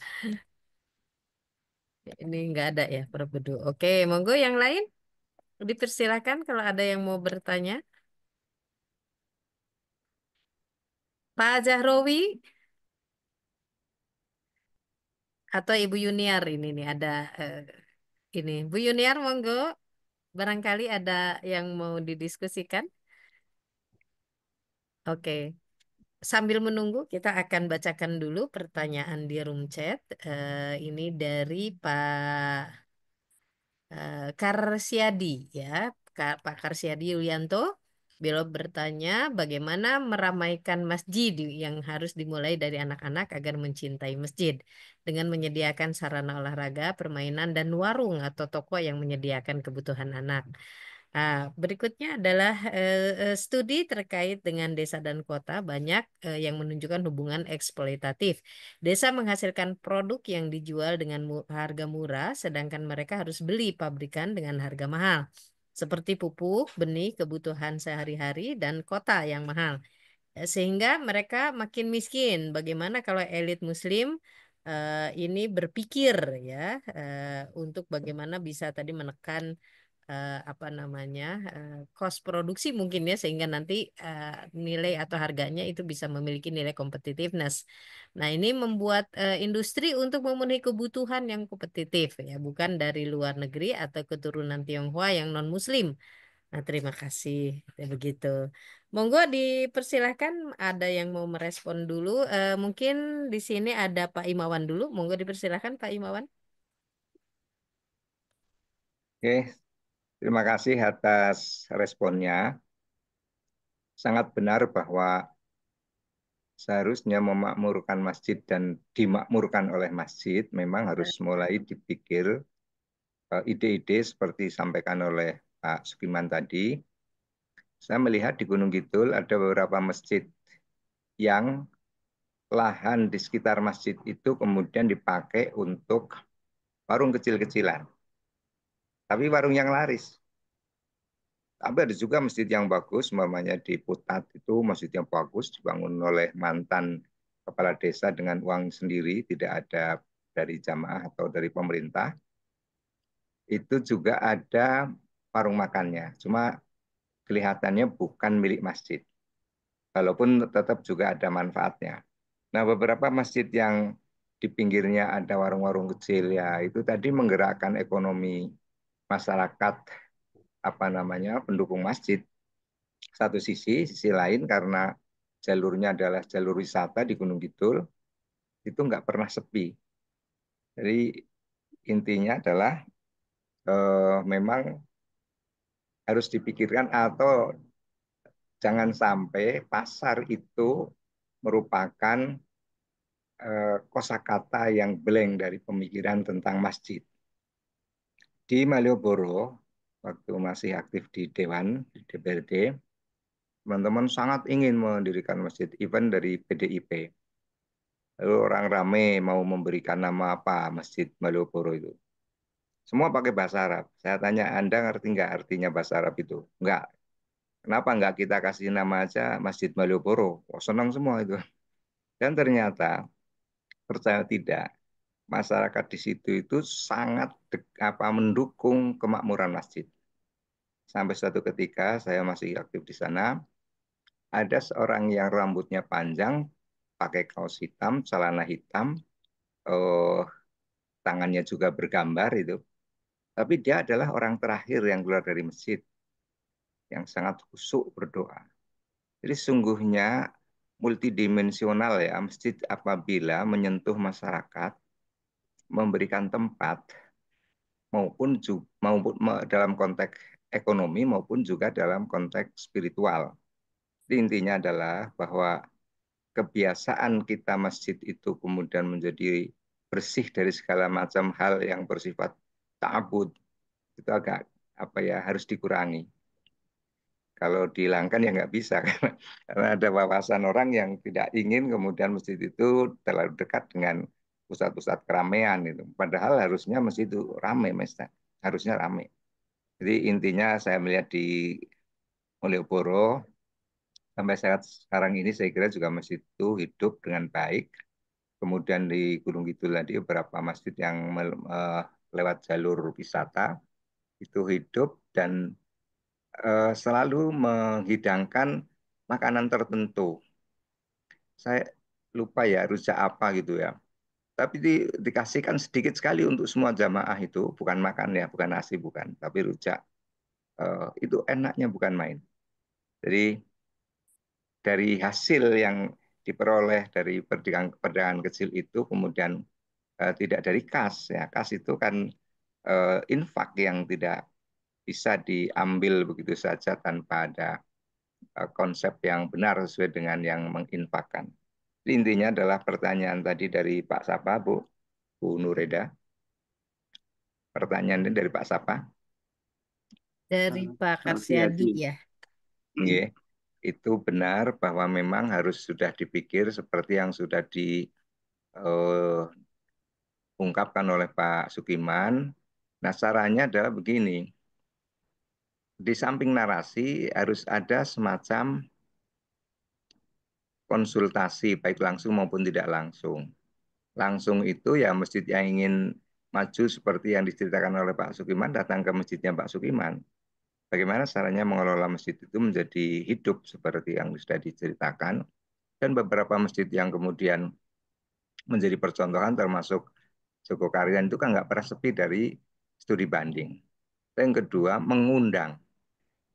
Kang Zazir itu sering ke Gunung Kidul, yang narasinya adalah bagaimana masjid mengatasi kemiskinan. Kebetulan waktu itu saya mendampingi Ibu Badinga, itu sebagai wakil saya tugasnya adalah ngurusi penanggulangan kemiskinan, penanggulangan narkoba, HIV, AIDS, dan sebagainya. Pokoknya yang penuh dengan air mata itu urusan wakil. Itu saya sering dengan Kang Jazir itu bagaimana masjid itu menjadi pusat menanggulangi kemiskinan itu jauh lebih efektif. Cuma masalahnya berpikir dalam pemerintahan itu rumit ya, rumit karena apa? Banyak pihak, belum lagi cara bagaimana menganggarkan dan sebagainya. Jadi oleh karena itu menurut hemat saya masjid-masjid yang ingin berubah sebagaimana yang diharuskan atau yang tadi disampaikan oleh Pak Sugeman itu dengan bahasa revolusi ya, bukan revolusi industri, itu harus ada kegiatan melihat, mendengar, meniru, melaksanakan. Jadi kalau tidak ada pernah hal-hal yang kecil dilakukan, maka hal besar tidak akan pernah bisa dicapai.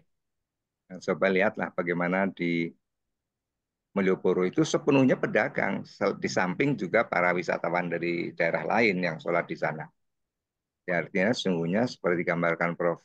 Muhammad Irzin tadi, orang-orang berdagang juga perlu memperoleh tempat untuk memperoleh penguatan spiritual. Artinya memang sudah waktunya lah gagasan Akademi Hikmah ini untuk terus dikembangkan, baik dalam daring maupun luring. Luring ya kerjasamalah dengan Fakultas Ekonomi UAD umpamanya, atau dengan Majelis Ekonomi PWM dan sebagainya, untuk memperkuat sekali lagi bahwa kalau kita terlambat, segalanya diatur oleh para oligarki. Bapak Ibu nek pirsa nggih kula aturi, jangankan yang masyarakat biasa, nun sewu, para guru besar, orang kaya dan sebagainya itu sudah selesai. Sudah wassalam itu, sudah dikuasai oleh oligarki. Jadi itu kepedihan kita. Mengapa? Karena kita tidak menguasai ekonomi, tidak menguasai pasar. Kalau toh tidak bisa menyamai, kita paling tidak jangan terlalu blank di dalam masalah ekonomi, karena kemudian sudah yang saya ceritakan tadi, real ada dan contohnya banyak. Ada salah kurangnya mohon maaf. Saya kembalikan ke Bu Nuraida, Dr. Nuraida. Ya, terima kasih Pak atas penjelasannya, Pak Imawan. Berikutnya Pak Anding, monggo direspon pertanyaan Oke, dari Pak Karsyadi. Pak Zahrawi bersabar ya, monggo. oke. Terima kasih Bu. Jadi eh, yang kami lakukan ya, bukan saya, yang kami lakukan dengan kawan-kawan di Jawa Tengah ini adalah bagaimana masjid ini kan titik kumpul ya, titik kumpul untuk sholat berjamaah. Tetapi karena sepi, maka harus ada media untuk mengundang mereka itu dengan eh, membahas atau mengundang masyarakat di sekitarnya untuk mengembangkan potensi yang ada di wilayah masjid. Misalkan kalau di Kabupaten Wonogiri ya, saya kebetulan di Wonogiri, ini potensi ternak itu yang luar biasa ya. Dan dari sini yang kami lakukan adalah para umat Islam di kawan masjid. Jadi bukan jamaah, Pak. Bukan jamaah, Bu ya. Kalau jamaah hanya beberapa orang. Tapi kalau umat Islam di kawasan masjid, satu dusun ini mencapai sekitar 100 kepala keluarga. Mereka ini kita undang, kita latih di dalam ternak ayam misalkan. Dari pelatihan ini kita latih bagaimana pemeliharaannya, bagaimana pembuatan pakannya, dan semua itu potensi-potensi yang ada itu sangat banyak. Itu. Kemudian di sektor yang lain, di kota, itu kami ajak para takmir masjid ini untuk membangun badan usaha milik masjid. Badan usaha milik masjid ini nantinya akan bergerak di sektor grosir 9 bahan pokok. Dan ini kami harapkan, tetapi ini masih masih belum jalan, karena yang jalan sementara ini baru person-person, Pak. Jadi ada person-person di Kabupaten Klaten misalkan yang dikelola oleh Mbak Indah Rohmawati. Ini membangun grosir di 26 kecamatan. Ini pun yang baru punya 575 grosir. Kami berusaha untuk mengadakan sarisan takmir masjid di Kabupaten Klaten agar mereka itu bersaham sehingga grosir sembako ini menjadi kekuatan ekonomi yang bisa mengalahkan yang disebut oleh Pak Imawan tadi adalah yang dikuasai oligarki. Jadi di desa kita ini, Bapak Ibu, ekonomi dikuasai oligarki semua dengan hadirnya Alfamart, Indomart, dan lain-lain. Jadi kita ingin bangun ekonomi itu. Di sektor hulunya kita siapkan daging sapinya, daging ayamnya, berasnya, dan sebagainya. Sektor hilirnya adalah berdirinya grosir dan warung-warung sembako. Ini yang kami lakukan. Kalau ini tidak akan jalan kecuali dengan hadirnya jamaah atau hadirnya umat Islam di dalam masjid sekaligus memakmurkan masjid dan juga masjid memakmurkan mereka itu. Harapan kami gitu dan kami membuka kerjasama dengan seluruh rekan di Indonesia tidak hanya di forum ini agar kami bisa membangun bersama. Jangan khawatir Pak Bu bahwa kami yang khususnya di sektor sarana produksi pertanian di bidang pupuk, saprot, dekomposer, probiotik dikawal langsung dari para guru besar Universitas Muhammadiyah Malang sebagai mitra kerja kami khususnya adalah Ibu Profesor Dr. Indah Prihatini. Demikian, terima kasih, Bu. Assalamualaikum. Ya, terima kasih untuk penjelasannya, Pak Anding. Ini mungkin bisa membuka jejaring lebih luas ya sebenarnya kalau memang misalnya tadi grosir sembako itu sudah berjalan sebagaimana mestinya ya, sesuai dengan yang diharapkan. Meskipun tadi sudah ada sebanyak 575 grosir ya di masjid sebagai pemicu pusat pertumbuhan ekonomi umat gitu. Nah, di Reseller, sini reseller. iya, Grosirnya baru 26. oh, asalnya dari 26. Ini luar Ya, biasa sekali ya. grosirnya Oke. 26, resellernya, jadi pengecernya, Aha. itu 575 unit. Oh, 570. Oke, berarti tadi sellernya 26 ya. Oke, Ya. resellernya 575. Oke, luar biasa sekali dan mungkin sekaligus saya bacakan dulu yang di room ini ada dari Pak sebentar. Eh, Sebentar ini dari Mbak Yuniar Hasan. Hari kebangkitan maksudnya yang hakiki yang bagaimana Pak Ustadz? Mohon penjelasannya karena nanti jawaban akan diberikan ke Prof. Zirzin. Apakah manfaat masjid juga dapat dirasakan oleh non-muslim yang terbatas ekonominya? Ini dari Prof. Alimatul Kiptia dan ada satu lagi dari Pak Kuncoro. Prof, kami setuju memakmurkan masjid. Harus ada transaksi ekonomi syariah, ada hotel dan mall. Yang mall Islam mungkin NU dan Muhammadiyah harus mulai dari kita umat Islam. Itu mungkin monggo Prof. Sirzin dipersilakan. Atau Terima mungkin satu kasih. lagi Pak Zahrawi. Sebentar Pak, kita Pak Zahrawi dulu biar sekalian. Waktunya sudah mepet. Monggo Pak Zahrawi singkat, jelas dan padat biar nanti direspon oleh Prof. Assalamualaikum warahmatullahi wabarakatuh. Waalaikumsalam. Alhamdulillah, terima kasih. Perkembangan saat ini ada yang mengembirakan sekaligus menyedihkan kan begitu. Ini salam untuk Pak Imawan, udah lama nggak ketemu ini. Alhamdulillah bisa ketemu. Semoga Ya, alhamdulillah. ini.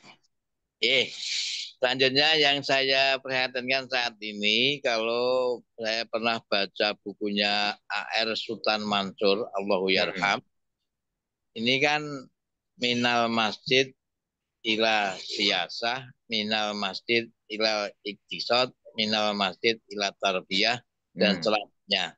Nah, sekarang terkait dengan masalah multidimensi, kompleks, ini ruh masjid perlu dibangunkan lagi. Ruh masjid. Karena pengalaman ketika di Madinah itu saya tanya pada seorang pembimbing apa bedanya Masjid Madinah dan Indonesia kan itu.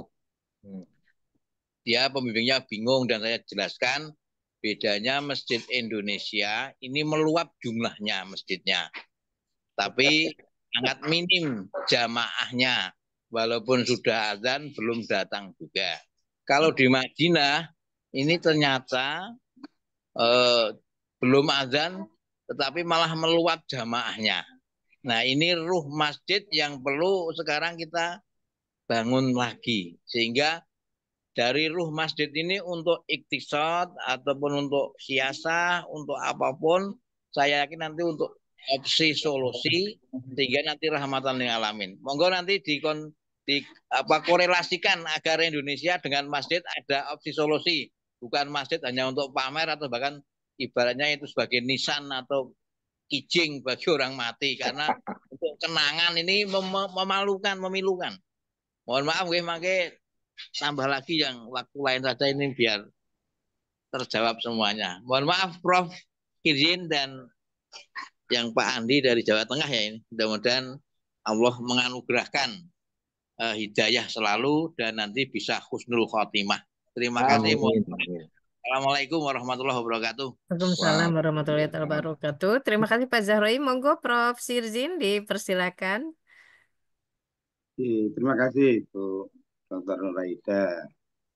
Menarik pesan terakhir dari Ustadz Zahrawi itu tadi ya mengenai kerahmatan ya dalam skop kecil karena kita mendiskusikan masjid, seharusnya masjid itu menjadi rahmat bagi masyarakat luas dalam artian tadi seperti disinggung apa masjid atau keberkahan masjid itu hanya untuk muslim biasa harusnya tidak gitu ya kan tadi segmentasi untuk menghidupkan ekonomi kan ya apakah pedagangnya apakah pembelinya kan itu kan ya muslim dan non muslim syukur yang non muslim itu dengan apa ya gembira ke masjid lama-lama menjadi mualaf ya misalnya begitu ya tapi saya menggarisbawahi ya kerahmatan itu loh bagaimana pusat-pusat kegiatan muslim itu memang menjadi rahmat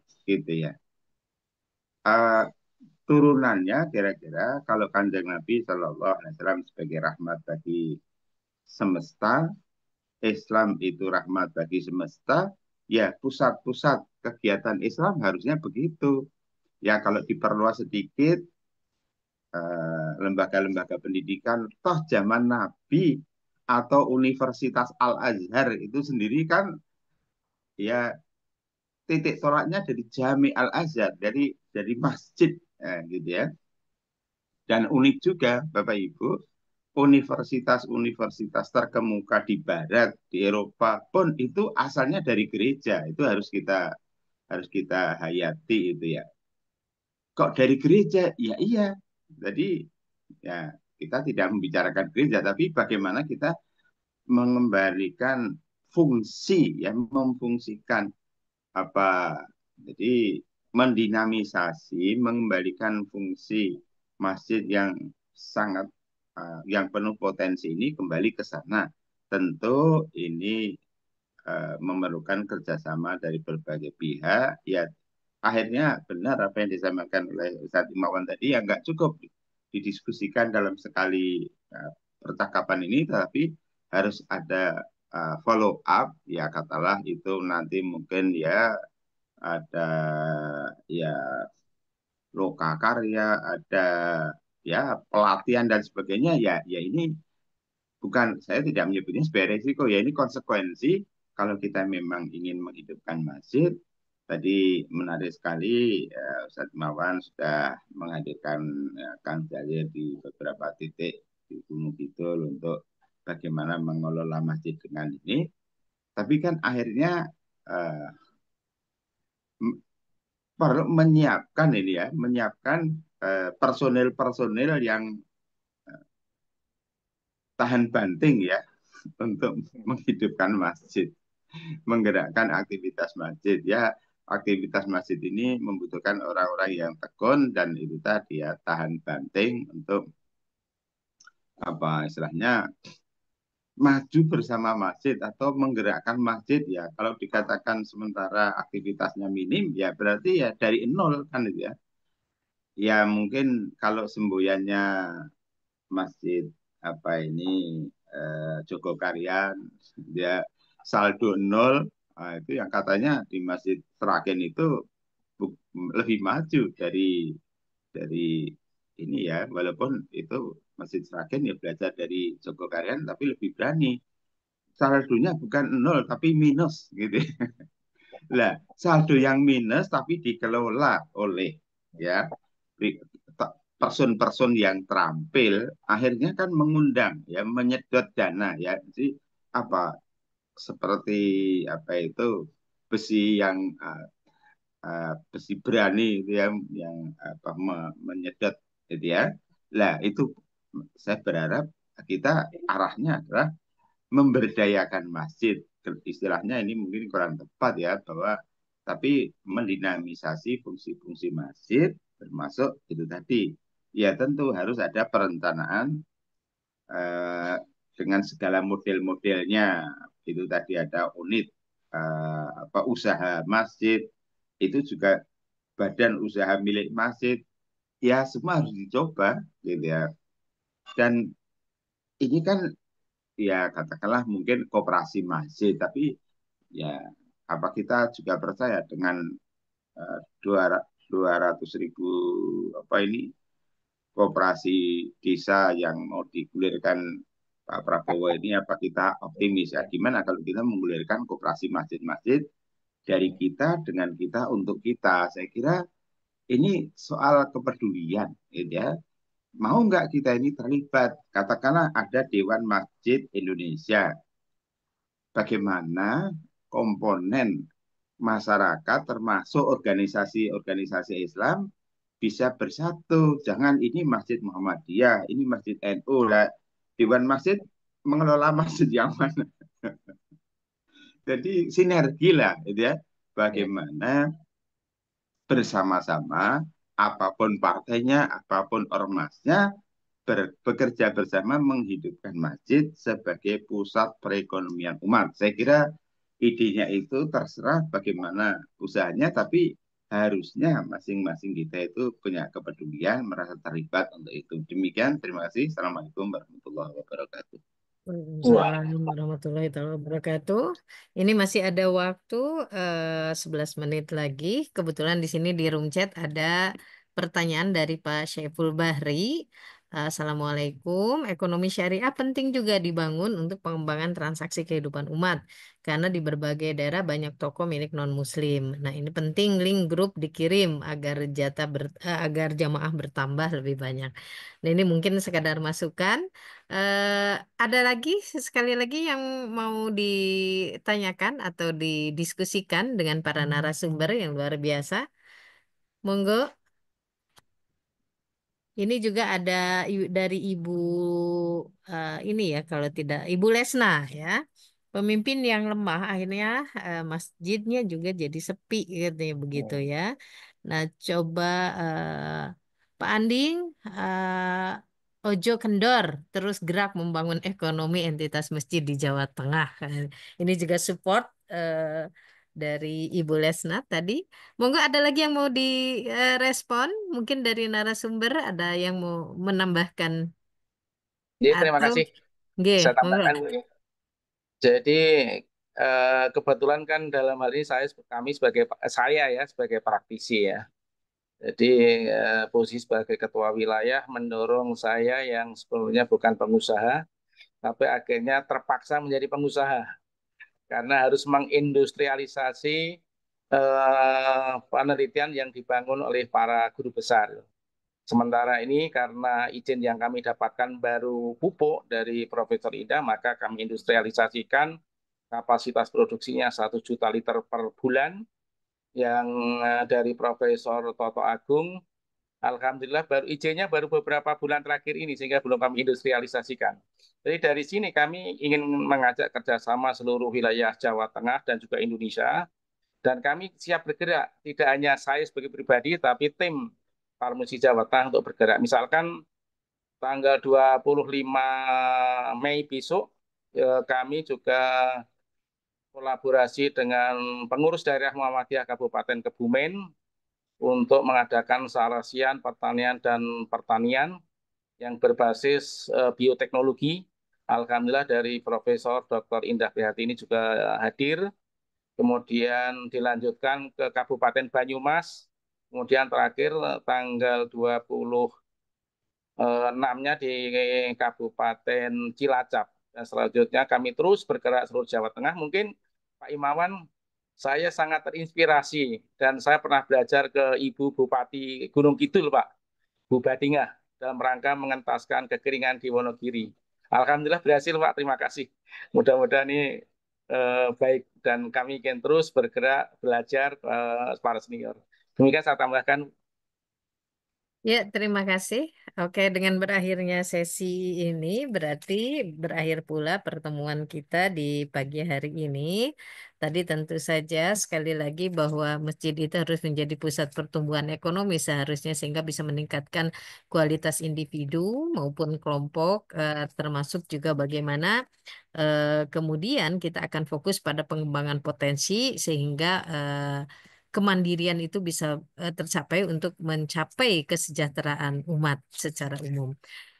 Dengan berakhirnya sesi ini berarti berakhir pula pertemuan kita. Saya Nur Aida selaku moderator memohon maaf apabila ada eh, kekurangan dan saya kembalikan ke Pak Tri. Pak Ustadz Tri, monggo dipersilakan. Ya, Assalamualaikum warahmatullahi wabarakatuh. Waalaikumsalam Waalaikumsalam warahmatullahi warahmatullahi wabarakatuh. wabarakatuh. Yang pertama, terima kasih kepada para narasumber, Pak Anding, Pak Imawan Wahyudi, kemudian Profesor Muhammad Kirsin, dan juga tak lupa kepada Dr. Nuraida yang telah memimpin acara ini dengan baik.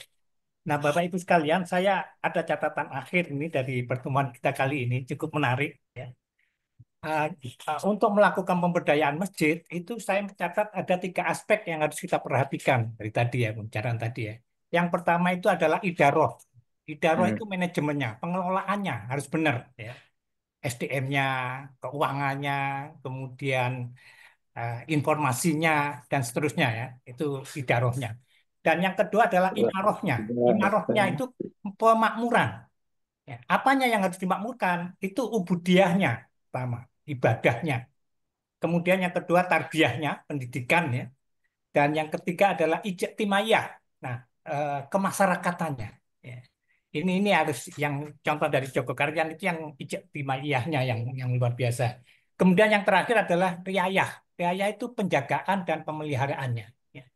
Saya melihat misalnya masjid-masjid di Jakarta, di Jabodetabek ya, itu kalau masjid itu nggak punya lahan parkir, itu jamaahnya pasti sedikit itu. Kalau ada parkirnya, makanya kalau bangun masjid itu harus dipikirkan parkirannya. Kalau di Jabodetabek ya, jadi kalau bangun masjid itu 2 lantai lah, 1 lantai itu untuk parkiran. Saya pikir itu yang bisa saya berikan catatan terakhir dari diskusi yang menarik ini. Dan sekali lagi saya terima kasih kepada para narasumber, kemudian dan Pak Ibu moderator.